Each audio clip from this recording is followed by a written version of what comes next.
Imaginez vivre dans une ville où l'eau n'apparaît pas comme par magie dans le robinet. Dans les premiers siècles de la Rome antique, les habitants dépendaient des eaux du Tibre, de puits profonds et de citernes qui stockaient la pluie. Mais avec la croissance accélérée de la ville, ces ressources se sont raréfiées et la vie est devenue plus compliquée. La pollution envahit le fleuve et l'eau propre, cette chose précieuse, devient de plus en plus rare. Et c'est dans ce scénario où chaque goutte comptait que les Romains, toujours à l'affût de solutions, ont décidé qu'il était temps de changer la donne. Les aqueducs sont alors apparus, non plus comme de simples canaux d'eau, mais comme de véritables repères d'innovation. Ces travaux, qui traversaient les vallées et escaladaient les montagnes, apportèrent non seulement un soulagement à la soif, mais aussi un nouveau souffle à la vie urbaine. Rome se voit alors renaître. Les fontaines débordaient de vie, les bains publics devenaient des centres de rencontres, et même les batailles grandioses du Colisée devenaient plus spectaculaires grâce à l'eau qui coulait librement. Aujourd'hui, nous allons plonger dans cet héritage fascinant, comprendre les secrets de ces constructions qui semblaient défier la nature elle-même et découvrir comment une civilisation ancienne a appris à apprivoiser l'eau, les menant où elle voulait. Restez avec nous et explorons ensemble les chemins de cette ingénierie ancienne qui a façonné le destin de Rome.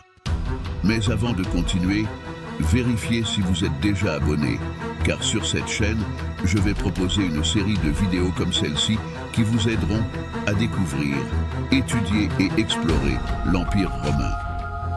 Au début, Rome se tournait vers le Tibre, ses puits profonds et ses citernes pour apaiser sa soif. Cependant, à mesure que la ville grandissait sans relâche, ces anciennes solutions commençaient à s'effondrer sous leurs yeux. Les puits ont diminué, les déchets ont envahi les berges du fleuve et les eaux usées ont empoisonné ce qui était autrefois une source de vie. Le simple fait d'obtenir de l'eau potable s'est transformé en un défi, une lutte quotidienne, une course contre la contamination qui menaçait de dévorer la ville. Et cela entraînait non seulement des désagréments, mais aussi un réel danger pour la santé de tous. À mesure que la population augmentait, de plus en plus de bains publics sont apparus et la soif d'eau potable s'est accrue. De plus en plus, la ville ressent le poids de son expansion et les problèmes ne font que s'accroître. La survie était en jeu et ce n'était pas seulement une question de commodité, mais aussi de maintenir la ville vivante et saine. Rome devait agir, il lui fallait une solution qui ne soit pas palliative mais définitive.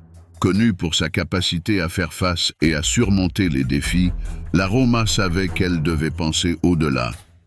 Ses ingénieurs, maîtres dans l'art de façonner la pierre et l'eau, ont ressenti la pression de créer quelque chose qui garantirait un débit d'eau constant et pur, capable d'étancher la soif insatiable d'une ville en pleine croissance.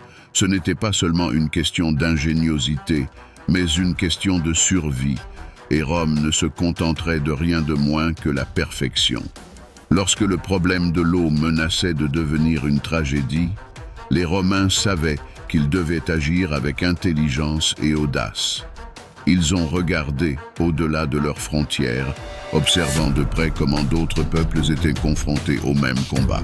Les Grecs maîtrisaient déjà l'art de creuser des tunnels et de construire des canaux de surface, tandis que les Étrusques possédaient une habileté impressionnante dans la création de systèmes de drainage. Du Proche-Orient sont venues des histoires de canaux et de ponts en argile qui traversaient de vastes distances pour amener l'eau là où elle était le plus nécessaire. Avec ces exemples comme point de départ, les ingénieurs romains se sont mis à rêver. Il ne suffisait pas de copier. Rome avait besoin de quelque chose de grand, quelque chose qui reflète son ambition et sa puissance. Il voulait un système qui serait la réponse ultime à la soif de la ville, qui amènerait de l'eau pure et constante provenant de sources lointaines jusqu'au cœur battant de Rome. C'est alors que prend forme l'idée des aqueducs, une solution simple mais ingénieuse. Laisser la terre elle-même travailler en faveur, laisser l'eau s'écouler naturellement, guidée uniquement par la douce pente du terrain. Mais pour transformer ce rêve en réalité, il fallait plus que des idées. Il fallait trouver des sources d'eau plus que fiables, de véritables joyaux cachés dans les montagnes, où la pureté de l'eau était indéniable. À partir de ces sources, les Romains traçaient avec une précision chirurgicale le chemin que suivrait l'eau jusqu'à la ville. Chaque courbe, chaque descente a été soigneusement calculée. L'eau devait s'écouler avec légèreté, sans précipitation, mue uniquement par la force de gravité. Toute déviation, toute erreur, et le flux pouvait être interrompu, laissant la ville assoiffée. Il n'y avait pas de place pour l'échec. Rome exigeait la perfection et ses ingénieurs étaient déterminés à y parvenir.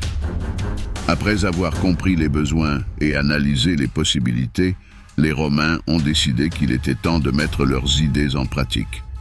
La première étape majeure fut franchie en 312 avant J.C., avec la construction d'Aqua Appia sous la direction du consul Appio Claudio Sego.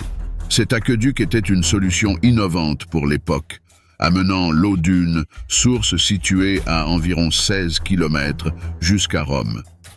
Aqua Appia utilisait principalement des tunnels souterrains pour transporter l'eau, ce qui présentait plusieurs avantages. En gardant l'aqueduc souterrain, les Romains protégeaient l'eau d'une éventuelle contamination et des attaques ennemies.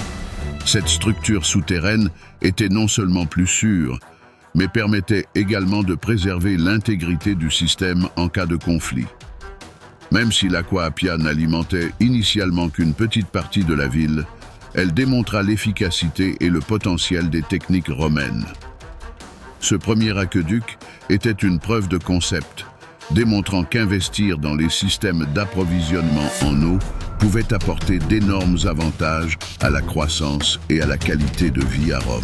À partir de ce travail pionnier, les Romains ont continué à agrandir et à améliorer leurs aqueducs, amenant l'eau de plus en plus loin et en plus grande quantité.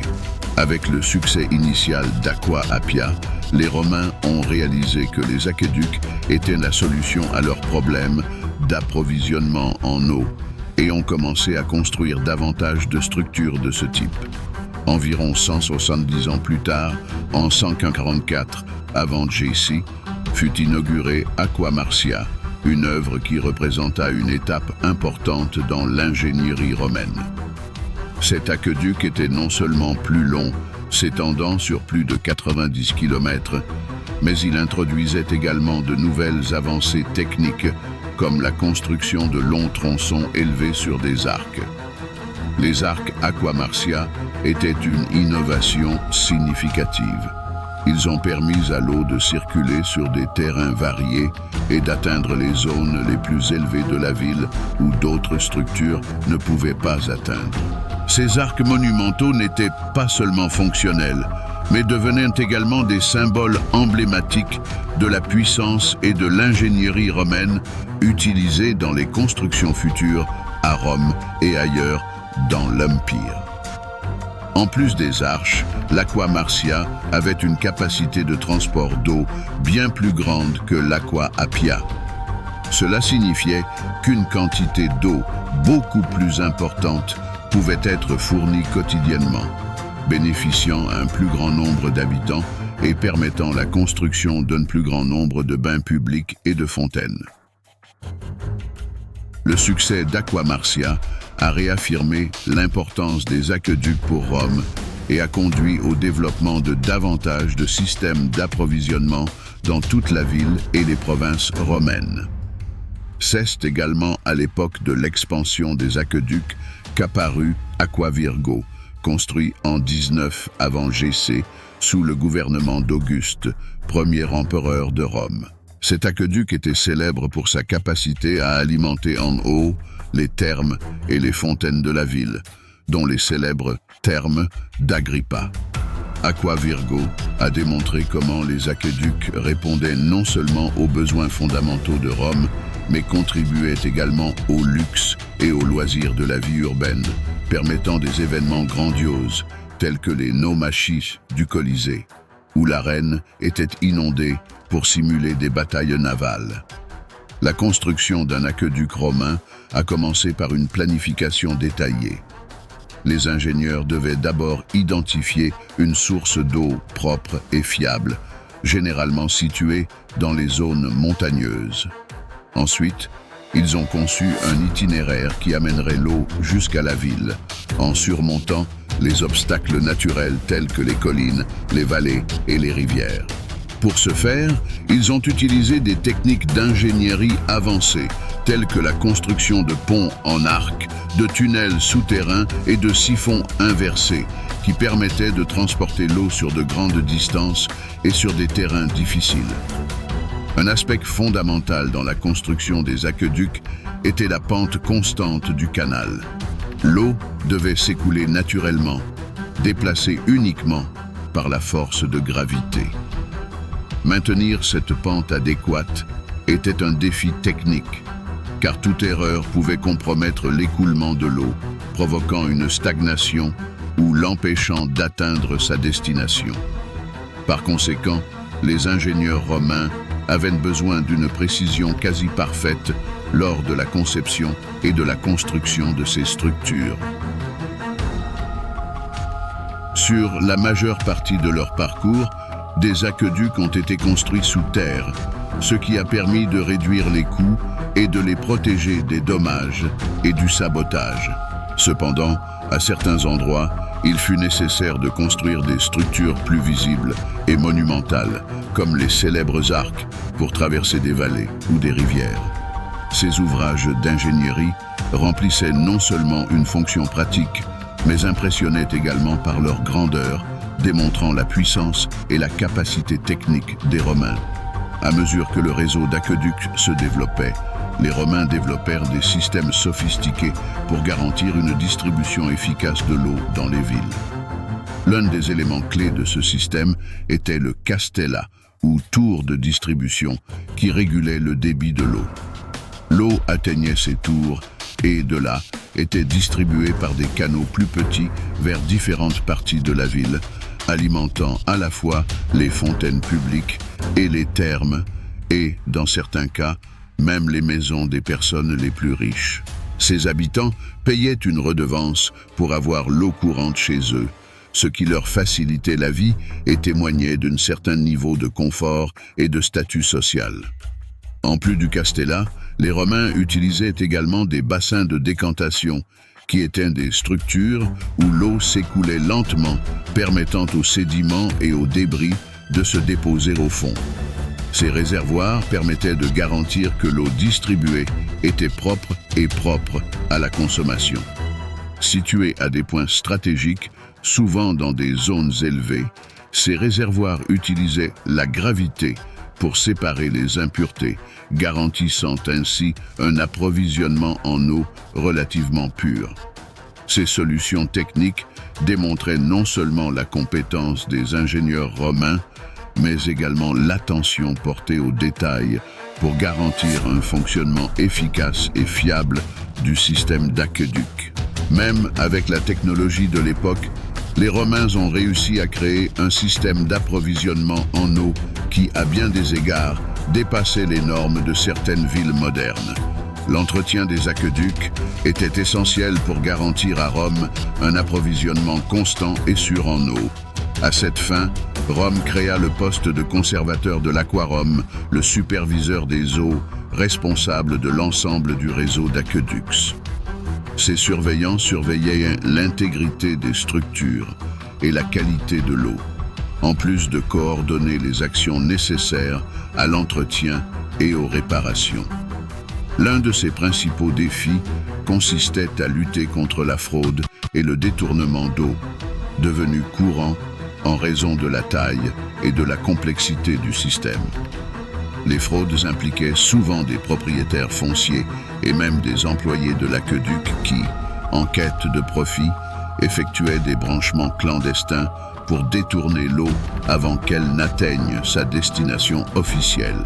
Ces actions illégales ont été facilitées par la corruption.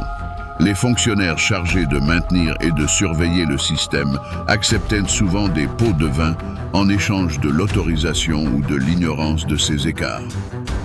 Les endroits plus éloignés du contrôle central ou les zones moins surveillées, comme la périphérie de Rome et les régions rurales, étaient particulièrement sujets à ces détournements illégaux.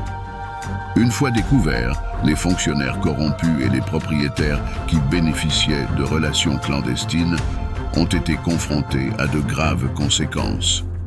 Les sanctions pour ces crimes comprenaient de lourdes amendes, la confiscation des biens et, dans les cas les plus graves, l'emprisonnement. En outre, les fonctionnaires pris en flagrant délit de corruption étaient démis de leurs fonctions et, selon la gravité de l'infraction, pouvaient être condamnés à des peines encore plus sévères, notamment aux travaux forcés. Pour lutter contre ces pratiques frauduleuses, les conservateurs des aquariums ont procédé à de fréquents audits et inspections, souvent par surprise, pour prendre les contrevenants sur le fait. Frontino, l'un des plus célèbres superviseurs d'aqueducs, a mis en place un système de contrôle rigoureux, enregistrant avec précision les débits d'eau et les points de distribution autorisés, facilitant ainsi l'identification des écarts. Il a également encouragé les reportages anonymes, créant ainsi un environnement dans lequel la corruption et la fraude étaient constamment surveillées. L'inspection comprenait non seulement la vérification des structures de l'aqueduc, mais également une analyse détaillée des registres de distribution d'eau, à la recherche d'incohérences pouvant indiquer des écarts. Cette surveillance a été possible grâce au travail inlassable des Servi Publici, qui garantissaient l'entretien quotidien et l'intégrité du système, agissant comme une extension des yeux et des oreilles des conservateurs de l'aquarium. Ces équipes de maintenance étaient indispensables, notamment dans les zones moins surveillées, où les risques de dérive et de sabotage étaient plus importants. Les Servi Publici, ou esclaves publics, jouaient un rôle clé dans l'entretien quotidien des aqueducs de Rome. Contrairement aux esclaves privés, ils appartenaient à l'État et étaient essentiels au fonctionnement continu et efficace des systèmes d'eau. Sa responsabilité comprenait des tâches telles que le creusement de tunnels, la construction de canaux et la réparation de structures. De plus, ils étaient responsables du nettoyage des bassins de décantation, de l'élimination des sédiments accumulés et de la surveillance du débit d'eau pour identifier d'éventuels problèmes. Les Servi Publici étaient également impliqués dans des opérations administratives, telles que le contrôle des matériaux utilisés dans les aqueducs et la supervision des réparations d'urgence. Leur contribution a été vitale pour l'entretien de l'infrastructure hydraulique de Rome, garantissant que l'approvisionnement en eau continue de répondre aux besoins de la population croissante de la ville. L'efficacité et le dévouement de ces ouvriers étaient essentiels au succès et à la durabilité des aqueducs romains. À mesure que les aqueducs devinrent un élément essentiel de la vie romaine, leur impact s'étendit au-delà du simple besoin en eau. Ils sont devenus des symboles de puissance, de civilisation et de supériorité technique.